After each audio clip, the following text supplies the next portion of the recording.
reluctantly crouched at the starting line. Engines pumping and thumping in time. The green light flashes, the flags go up.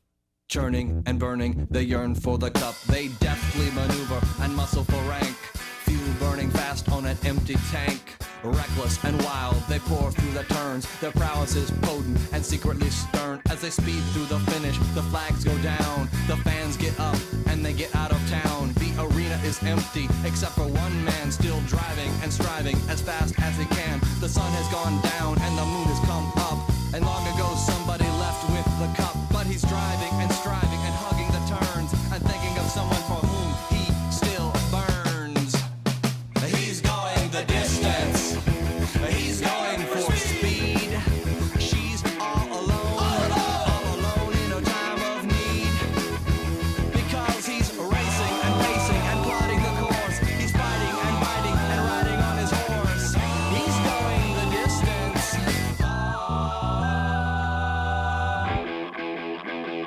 Yeah!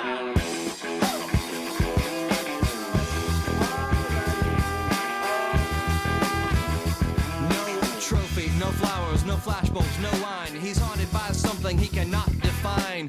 Bowel-shaking earthquakes of doubt and remorse assail him, impale him with monster truck force. In his mind, he's still driving, still making the grade. She's hoping in time that her memories will fade. Cause he's racing and pacing and plotting the course. He's fighting and fighting and riding on his horse. The sun has gone down.